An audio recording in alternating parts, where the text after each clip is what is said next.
बंधु माने आजिर कार्यक्रम को आपण मानक स्वागत।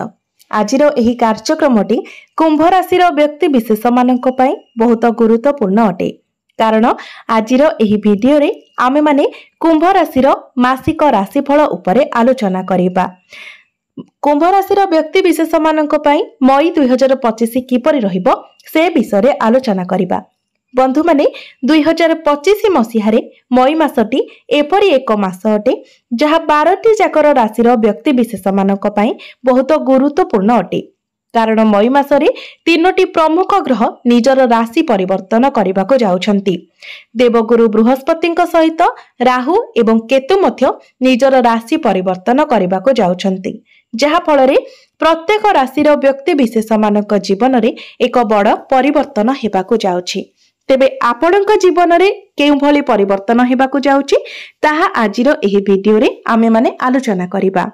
तो आजिर एही वीडियो रे आमे माने कुंभ राशि व्यक्ति विशेष मानकर स्वास्थ्य, शिक्षा, प्रेम जीवन, वैवाहिक जीवन, भाग्य, क्यारियर एवं व्यापार वाणिज्यर स्थिति किपरि रहिबो मई 2025 रे से विषय रे विस्तार भाबरे आलोचना करिबा।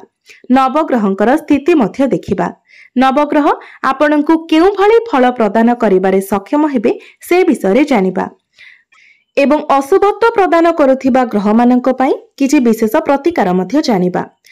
तो बंधु माने आपणकर जदि कुंभ राशि होइथाय तेबे भिडियोटी को शेष पर्यंत निश्चय देखंतु एवं भिडियोटी को लाइक करी चैनलटी को सब्सक्राइब करि दियंतु। कमेंट बॉक्स रे भक्ति एवं श्रद्धार सहित जय श्री जगन्नाथ निश्चय लिखंतु। तो बंधु माने आसंतु आरंभ करिबा आजिर एही कार्यक्रम को जहाँ आपणकर जन्म राशि एवं चंद्र राशि उपरे आधारित अटे। तो राशि चक्रर 12 गोटी राशि मध्यरु 11 नंबर राशि हेउची कुंभ राशि एवं कुंभ राशिर राष्ट्राधिपति हेउछंती शनि। तेबे मई मास आरंभ रे आपणक कुंडलीर द्वितीय भावरे विराजमान रहिबे शनि, शुक्र, बुध एवं राहु। तृतीय भावरे विराजमान रहिबे सूर्य। चतुर्थ भावरे विराजमान रहिबे देवगुरु बृहस्पति। षष्ठ भावरे विराजमान रहिबे मंगल एवं आपणकर अष्टम भावरे विराजमान रहिबे केतु। तो सर्वप्रथम आसंतु जानि नेबा आपणकर स्वास्थ्य किपरि रहिबो मई 2025 रे। तो बंधु माने कुंडलीर प्रथम भावटी होइथाय आपणकर स्वास्थ्यर भाव, इम्यूनिटी सिस्टम रो भाव एवं आपणकर प्रथम भावर अधिपति हेउछंती शनि। शनि आपणकर द्वितीय भावरे विराजमान अछंती। तो बंधु माने शनि जेहेतु आपणकर द्वितीय भावरे अछंती तेणु आपणकर स्वास्थ्य जनित सेमिति किछि बड़ समस्या नाही, किंतु शनि सहित राहु थिबा हेतु आपणकर गला संबंधित किछिटा समस्या देखा देई पारे। यह व्यतीत डेंटाल इश्यू मध्य देखा दे पारे। तेबे ताहा सेमिति किछि मेजर इश्यू हेबो नाही। आपणको केवल एथि प्रति टिके ध्यान रखिबाको हेबो। यह व्यतीत द्वितीय भावरे शनि थिबा हेतु आपणको आपणक वाणी उपरे मध्य नियंत्रण रक्षा करिवार अछि। तेबे शुक्र एवं बुध आपणकर द्वितीय भावरे थिबा हेतु आपण निज वाणी उपरे नियंत्रण मध्य रक्षा करि परिबे। तो स्वास्थ्य दृष्टि देखिले मई मासटी आपणक पई भल रहिबो। आपणकर इम्यूनिटी सिस्टम स्ट्रांग रहिबो। एबे आसंतु जानिबा आपणकर शिक्षा क्षेत्र किपरि रहिबो मई 2025 रे। विद्यार्थी मानक पई किपरि रहिबो मई मासटी। तो बंधु माने कुंडलीर पंचम भावटी होइथाय आपणक शिक्षार भाव। आपणक पंचम भावर अधिपति हेउछंती बुध। बुध आपणकर द्वितीय भावरे विराजमान अछंती। तेबे बुधक सहित शुक्र, शनि एवं राहु मध्य आपणकर द्वितीय भावरे विराजमान अछंती। तो पाठ पढ़ारे आपण जहा किछि करिबाको चाहुतिले सेथिपाई आपणको आपणक फैमिलीर सपोर्ट मिलिबो।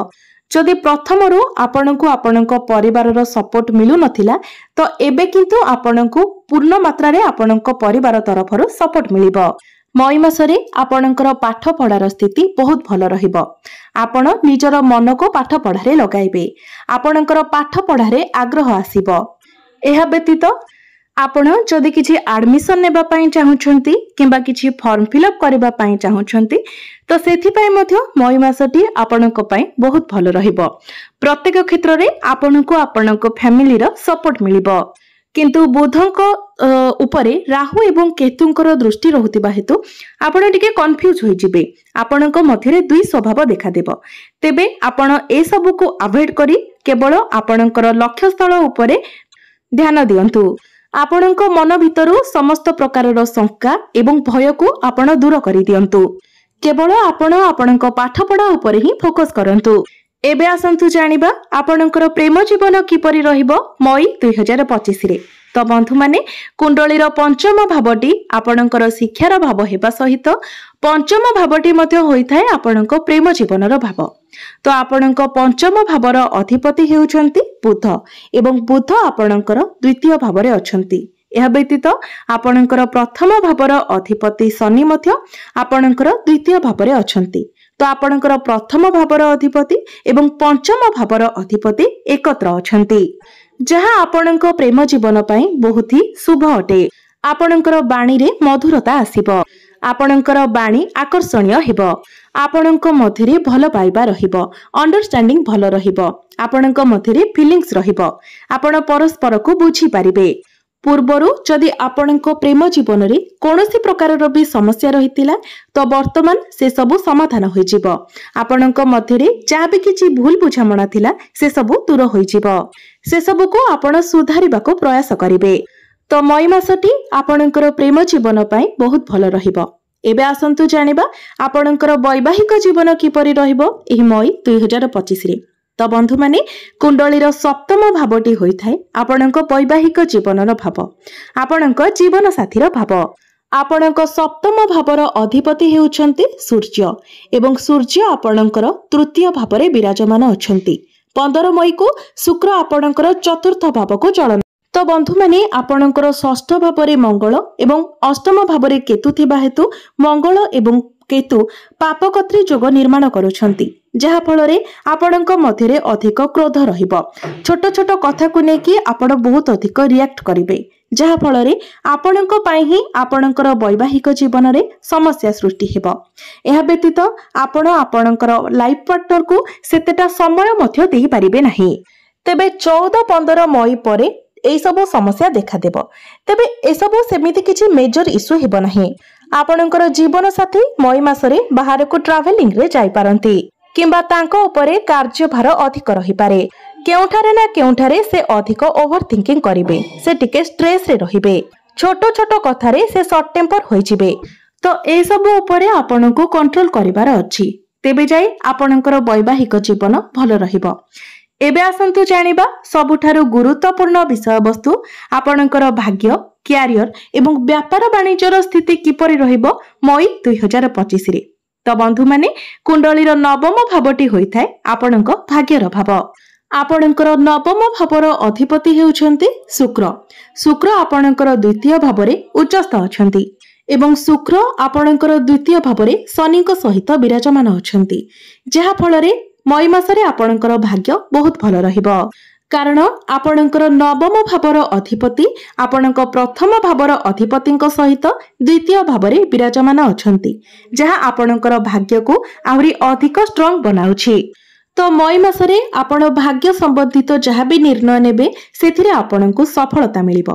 ଯଦି ମଇ ମାସରେ ଆପଣ କିଛି ବଡ଼ କାର୍ଯ୍ୟର ଆରମ୍ଭ କରିବାକୁ ଚାହୁଁଛନ୍ତି, କିଛି ବଡ଼ ଜିନିଷ କିଣାକିଣି କରିବାକୁ ଚାହୁଁଛନ୍ତି, ସେୟାର ମାର୍କେଟ, ଷ୍ଟକ୍ ମାର୍କେଟରେ କିଛି ଇନଭେଷ୍ଟ କରିବା ପାଇଁ ଚାହୁଁଛନ୍ତି କିମ୍ବା କୌଣସି ପ୍ରକାରର ଆପଣଙ୍କର କୌଣସି ଡିଲ୍ ଅଛି, ମିଟିଂ ଅଛି, ତ ସେସବୁରେ ଆପଣଙ୍କୁ ସଫଳତା ମିଳିବ। ଏବେ ଆସନ୍ତୁ ଜାଣିବା ଆପଣଙ୍କର କ୍ୟାରିୟର, ଆପଣଙ୍କର କାର୍ଯ୍ୟକ୍ଷେତ୍ର କିପରି ରହିବ ମଇ 2025ରେ। ତ ବନ୍ଧୁମାନେ, କୁଣ୍ଡଳୀର ଦଶମ ଭାବଟି ହୋଇଥାଏ ଆପଣଙ୍କର କ୍ୟାରିୟରର ଭାବ, କାର୍ଯ୍ୟକ୍ଷେତ୍ରର ଭାବ। ଆପଣଙ୍କ ଦଶମ ଭାବର ଅଧିପତି ହେଉଛନ୍ତି ମଙ୍ଗଳ ଏବଂ ମଙ୍ଗଳ ଆପଣଙ୍କର ଷଷ୍ଠ ଭାବରେ ବିରାଜମାନ ଅଛନ୍ତି। ମଇ ମାସରେ ମଙ୍ଗଳଙ୍କର କୌଣସି ରାଶି ପରିବର୍ତ୍ତନ ହେବାର ନାହିଁ।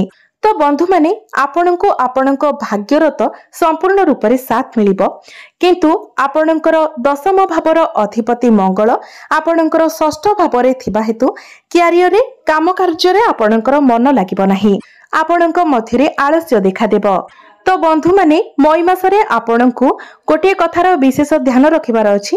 କାର୍ଯ୍ୟକ୍ଷେତ୍ରରେ ଯେମିତି ଆପଣ ଆପଣଙ୍କର ସିନିୟର୍ସ କିମ୍ବା ସହକର୍ମୀ ମାନଙ୍କ ସହିତ, ଆପଣଙ୍କର ବସ୍ଙ୍କ ସହିତ କୌଣସି ପ୍ରକାରର ଆର୍ଗୁମେଣ୍ଟ ନ କରନ୍ତି। ଆପଣଙ୍କ ମନକୁ ଆପଣ କୌଣସି ପ୍ରକାରର ନେଗେଟିଭ ଥଟ୍ସ ଆଣନ୍ତୁ ନାହିଁ, କାରଣ ଆପଣଙ୍କର ଦଶମ ଭାବର ଅଧିପତି ମଙ୍ଗଳ ଷଷ୍ଠ ଭାବରେ ନିଚସ୍ଥ ଅଛନ୍ତି। तो आपण काहाठारु शत्रुता करबा ठारु बंचंतु। निज भितरको फ्रस्ट्रेशन आणंतु नाही। कोनोसी प्रकारर नेगेटिव थॉट्स आपणकर कैरियर को नै आपणकर मन को आणंतु नाही। आपणकर भाग्य भल थिबा हेतु आपणकर काम गुडिक होई जिवो, किंतु आपण टिके अधिक स्ट्रेस नै पारंती। तेबे मंगल नीचस्थ थिबा हेतु आपण इरिटेट होई पारंती। आपणक भितरे फ्रस्ट्रेशन आसी पारे एवं आपण स्ट्रेस नै पारंती। तेबे एथि पई आपण किछि प्रतिकार करबा उचित। प्रतिकार गुडिक आमे वीडियो शेष रे जानिबा। तेबे एहार अधिक प्रभाव 14-15 मई पर्यंत रहिबो। तापरे एसबु धीरे धीरे कम होई जिवो। तो आपणको आपणको निजको ही शांत रखिबार अछि। व्यापार वाणिज्यर कथा जदि कहिबा तो मई मासटी बिजनेस पई सर्वश्रेष्ठ रहिबो, कारण बुध आपणकर द्वितीय भावरे अछंती। बुधंक सहित शुक्र मध्य अछंती। तो व्यापार वाणिज्य आपणकर बहुत अधिक उन्नति हेबो। बिजनेस रे ग्रोथ हेबो, फाइनेंशियल ग्रोथ हेबो। बिजनेस रे आपणकर खर्च बढ़िबो, किंतु फाइनेंशियल ग्रोथ मध्य हेबो। आपण आपणकर बिजनेस को आगो को बढ़ाइबा पई खर्च करिवे। विशेष करी 14-15 मई परे आपणकर बिजनेस पई आहुरी अधिक भलो समय रहिबो। तेबे 15 मई को गुरु आपणकर पंचम भाव को आसीबे। 18 मई को राहु आपणकर लग्न को आसीबे एवं केतु आपणकर सप्तम भाव को आसीबे, जहा फଳରେ आपणको केतु एवं राहु चतुर चालाक बनाइबे एवं गुरुंकर दृष्टि आपणकर एकादश भाव लाभ स्थान उपर को रहिबो। तो 15 मई परे कैरियर रे आपणकर प्रमोशन होई पारे। राहु आपणकर प्रथम भाव को आसीबा द्वारा आपणकर माइंड शार्प हेबो। तो एबे आसंतु जानि नेबा किछि प्रतिकार विषय रे, जे प्रतिकार गुडिक करिबा द्वारा आपणको अधिक मात्रा रे शुभ फल प्राप्ति हेबो एवं जहा सब अशुभत्व रहुचे से सब खंडन होई जिवो। तो मई मासरे मंगल दुर्बल स्थिति रे रहुतिबा हेतु आपण मंगलंकर प्रतिकार स्वरूप प्रत्येक दिन मंगलंकर बीज मंत्र 108 थर जप करंतु। प्रत्येक दिन आपण हनुमान चालीसार पाठ करंतु एवं प्रत्येक दिन आपण उदित सूर्य को तंबा पात्र रे जलार्घ्य अर्पण करंतु। एवं आपणकर राशिर अधिपति शनिदेव होइतिबा हेतु आपण प्रत्येक दिन शनिंकर बीज मंत्र मध्य 108 थर जप करंतु। तो बंधु माने आपणकर जीवन मंगलमय हेउ, एहा ही ईश्वरंक निकटरे मोर प्रार्थना।